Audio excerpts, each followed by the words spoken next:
I'm going to give you the truth about how to think independently, and that's going to change everything for you. If you follow me, then you know I wrote the book Epitome of the Mind. You also know that I became a master practitioner of NLP. If you don't know what that is, think about Tony Robbins. Tony Robbins is a master of NLP. Actually, I learned from the person that Tony Robbins learned NLP from.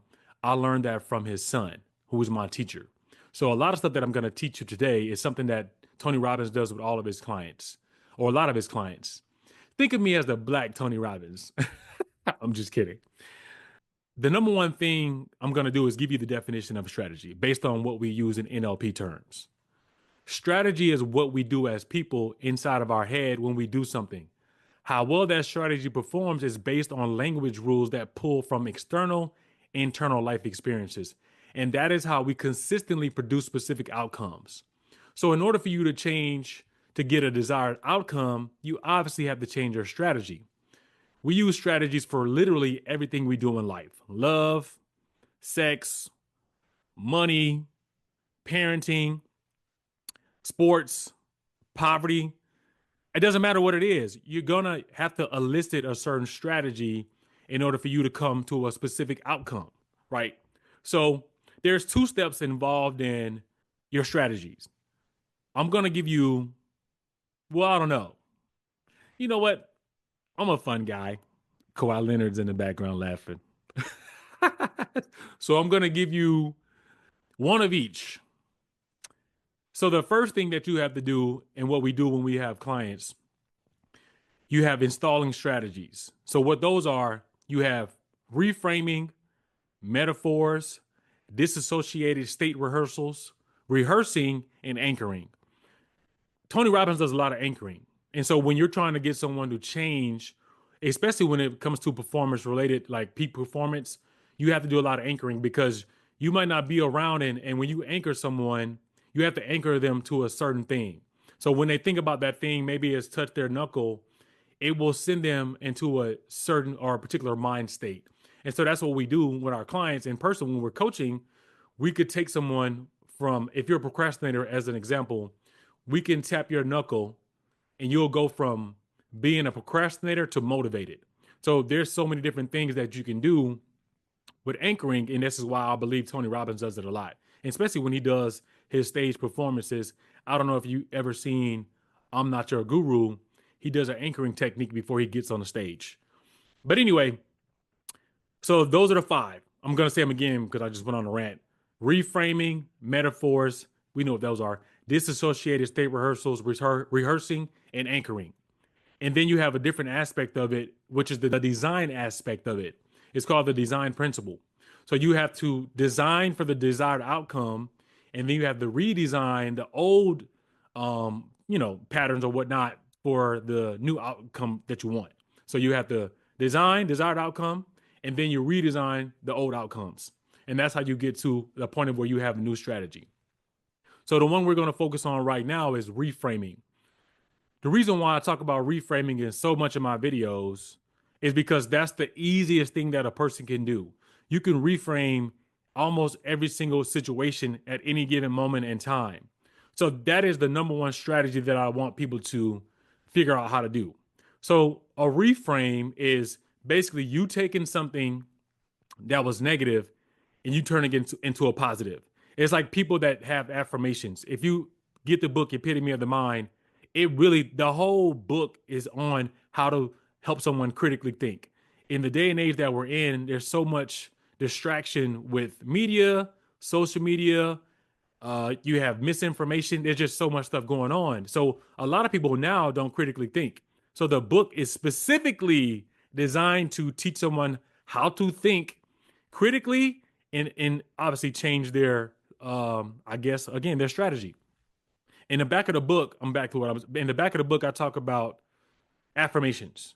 And so when you're doing reframes, a lot of times you have to have a ton of affirmations that you can pull from at any given moment. So I think I put 10 or 15 in the back of the book. They're around money, they're around relationships, they're around a bunch of different things. So if you go into a reframe, say you're like, man, only rich people have money. It's like, no, you need to reframe that from saying that, or rich people are bad, and be like, no, rich people provide value to so many people, and that's how they become rich. Or rich people are nice, or whatever you want to use as a reframe. You know what I mean? I don't know what it is. I don't want to give you something that you can say per se. I do have them in the book, but I'm just saying in the context of whatever you have an issue with. So you reframe is just basically taking something from a negative to a positive. So at any given moment, if you have something bad that happens, you can think of a positive counterpart that can supplement from you being in a negative state. I mentioned this before in one of my shorts where everything's a state of mind, and you can only be in one specific state at any given time. So if you're going through something and it was a bad situation and it put you in a state of fear, you have to figure out how to reframe that. Instead of it being fear, maybe it could be motivation or excitement. That's going to just get you out of that particular state. And that's how it's going to change whatever your situation is. So with reframing, you can see how that can change a desired outcome. So if you're in a state of fear because you don't want to start a business because you're scared that it's going to fall through or that you don't have the specific skill set to be able to make that business come to fruition, that's a particular state that's going to prevent you from starting that business. So you reframe that and be like, you know what? I've been working at this career for the last 5 years, or I went to college for this and got a master's degree in it, or I've been doing this side gig for the last 10 years as a way to generate another stream of income. I'm an expert. That's how you go from a state of fear about starting a business or moving out of a particular career into something new. You just told yourself that you are an expert. You have the expertise to be able to do what it is that you think you cannot do. You can use that with anything. I don't feel like getting up today and going to the gym. I'm just tired. I don't have the energy. Well, if you went to the gym and you worked out, it's going to cause you to have more energy. That's why a lot of people wake up in the morning and they hit the gym, because it gives them an energy boost, because it releases certain endorphins that do that. Boom. And then once you get done, working out, you don't want to eat anything crazy that's going to give you the itis and make you go to sleep. You're probably going to do something like a smoothie or something light, which is going to give you more energy. Because what if you wake up and you're tired? You're like, I'm tired. I don't feel like going to the gym. The likelihood of you eating something heavy for breakfast is going to make you even more tired. That's another reframe that you can use in the context of going to the gym. So you can see how using reframe as a particular strategy without using any of the other four can help you move through and change to a desired outcome. So that's why reframing is the number one, because it doesn't matter what it is. You can find a reframe to move you into a different state. If you want to, go with the design aspects, we're going to go back to it again. We're going to use fitness as an option. It's it's beginning of the year. People are all about that life right now, going to the gym. It's kind of annoying because I'm like, man, there's no way for me to go work out at. Anyway, when you're doing a gym as an example, you can be like, I don't feel like going to the gym today. If you design the outcome, if I go to the gym, I'm going to get that 6-pack, or I'm going to lose 20 pounds. I'm going to lose 30 pounds. Design that in your mind. Visualize what that looks like. Visualization is a huge thing when you're trying to change your strategy to have a desired outcome. So visualize the desired outcome that you're trying to shoot for. So think about yourself. Close your eyes. Think about yourself with a 6-pack, or going to the gym, or going to the store and buying new pants because you don't lost 30 pounds. Design this desired outcome and focus on it. By you doing that, you're redesigning the old outcome, because what you would have done, you just changed that. You just reframed that into a new look that's going to give you the desired outcome that you want. So you redesign the old habit of what you were doing, and now you have this new habit or this new design of you looking like, you know what I mean? You looking like a runway model over here. So that's going to get you to move through to get the desired outcome that you want. So these are the two reasons why I like reframing and doing the desired outcome with the design part, because one thing that you can also do with the design part is, one of the things that we teach is model. NLP is basically modeling what successful people do. That's basically, to sum it up. what you want to do when you're designing a specific outcome, you're going to think about somebody that you want to model. So if it's a fitness person that you follow on social media, if it's a professional athlete that you like, basketball player, or whatever the case is, model whatever that person does. You have to model successful people if you want to elicit whatever strategy that they're doing, right? So if you do that, you're going to elicit the desired outcome because now you've adopted somebody else's strategy that got them to where you want to be because they're at the point of where you feel like they're a role model.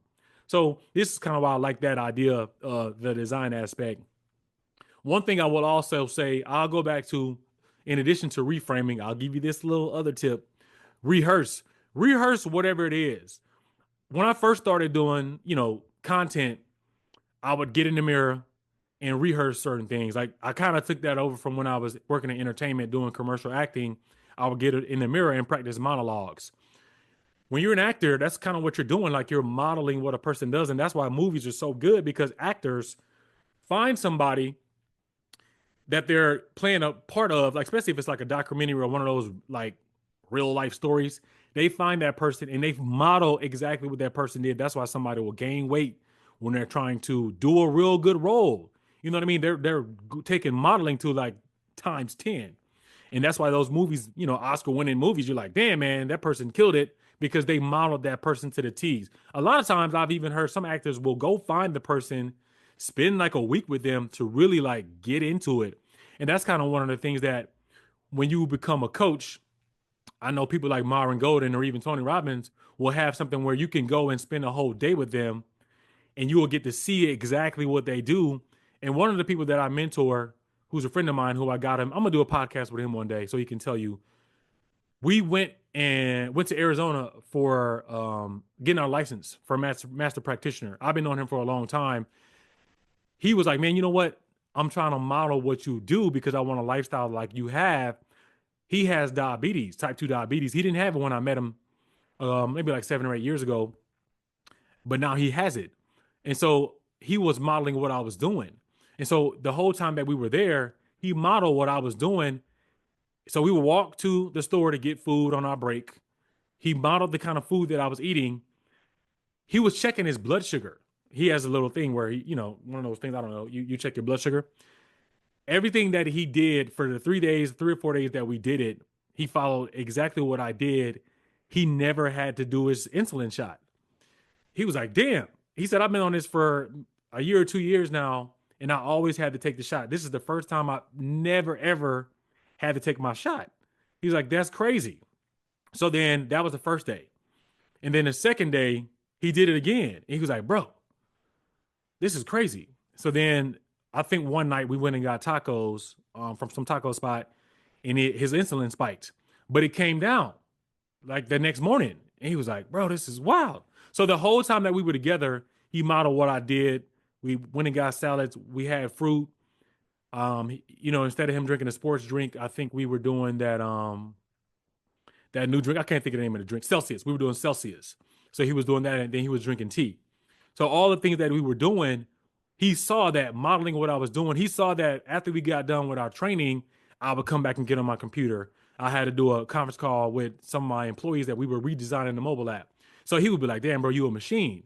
And I'm like, hell yeah, bro, because you got to be a machine. You got to be locked in when you're on this journey. Like it's a 10-year journey, and it doesn't stop because you have to go somewhere and try to better yourself to bring more content or whatever it is you're trying to do. So he just saw that I went and did a 12-hour day.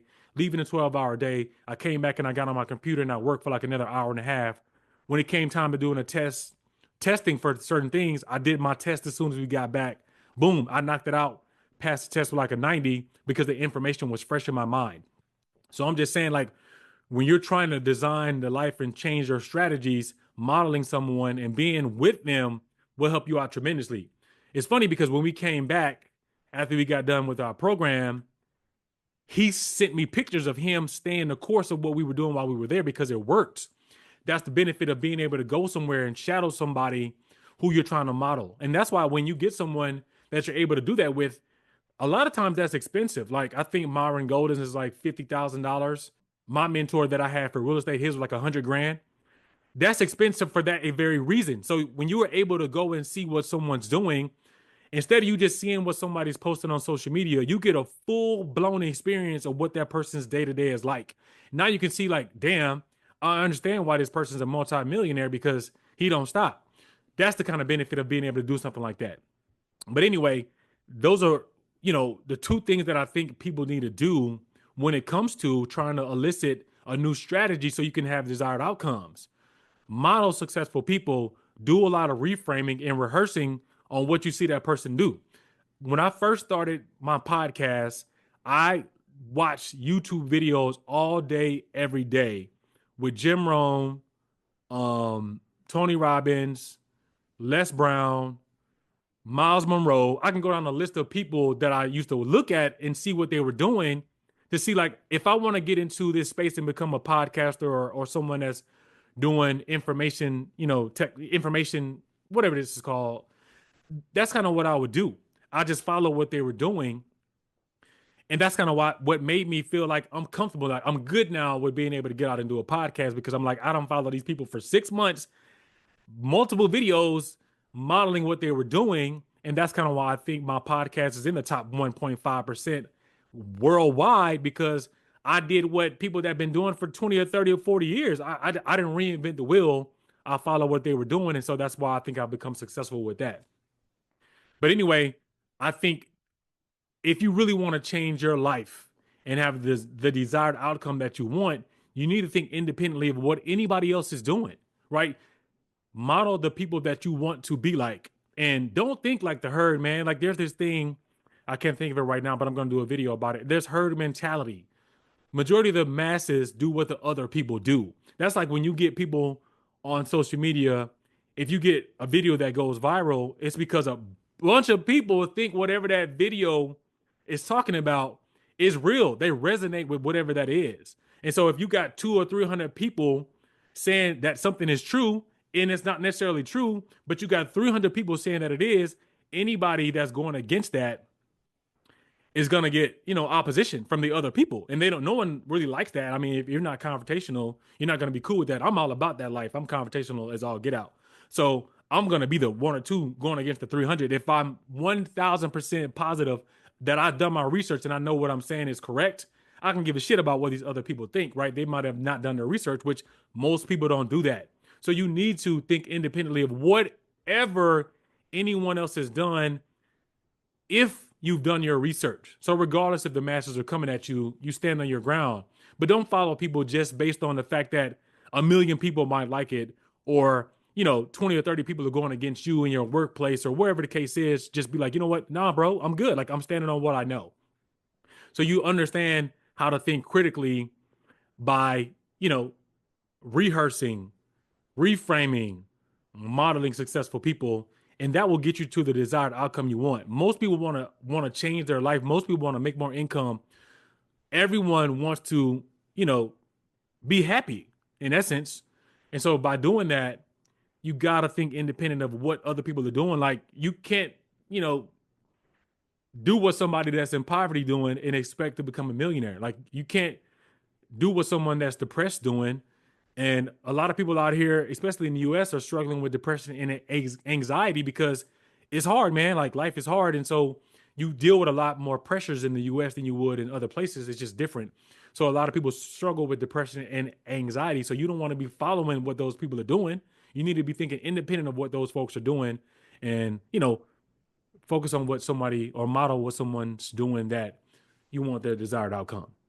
So one thing that I'm doing now, I am allowing people to sit down with me for me to be able to help them out. I started a coaching program where I'm using the techniques that I learned in NLP and just throughout my life experiences, not just that, but being a master practitioner and learning how to speak with people and understanding different personalities and language models. I can talk to people directly based on their specific language style. Communication is a huge thing when you're trying to move a person from here to here. And so being able to understand that and relay that message to that person to where it resonates with them will allow them to move forward and move past whatever limiting belief that they have that's holding them back from doing whatever it is. So I have a coaching program that I've designed. Right now, I'm taking clients. So if you're interested in being able to move from a certain place where you're at right now, click the link below, do a free consultation with me. And I guarantee you in that 30 minutes or an hour or whatever it is, I'm going to provide you with at least 5 or 6 takeaways and activities that you can do right now that'll move you to the direction of where you're trying to go. Doesn't matter if it's trying to get into real estate, a business, relationships, life, doesn't matter what it is. I'm equipped now because of my life experiences and me being a master practitioner. I just understand how to change people's language models and change their view of the world because I've done it myself and I've done it for multiple people. And I just gave you an example of when I did it for my friend who was a diabetic. And now he's transitioning out. And he said in 6 months, I'm going to be off his medication. And so far, he's been checking in with me. We have weekly calls or maybe every other week where he'll just call me and he'll check in. And he's also doing the same thing because we went through the same program where he's out changing people's lives as well. So he came to me years ago when I met him in Chicago. And from that point on, I brought him in with me and I taught him NLP at that point in time. He ended up getting into it and he became a master practitioner. So he modeled what I was doing and he's in education. So he's using what he learned from me, him coming on board, and now he's in education, teaching people in that specific field. So again, sit down with me. Ideally, you shadow me for a day, especially if you're in real estate or you want to start a business. I can really take it to the next level with you in that aspect. But just in general, overall in life, man, I've lived 1,000 lives. Like I done been a model, I done been a hooper, I done been a banker. Now I'm an entrepreneur. So there's different facets of life that I can touch on with anybody. And I feel like I can relate to anybody on any level. So if you're interested in just spending 30 minutes with me or an hour on a Zoom call or even a phone call, click that link below and it'll be great to chat with you and see what I can do for you and help you move you in the direction of where you want to go. So until next time, guys, take care.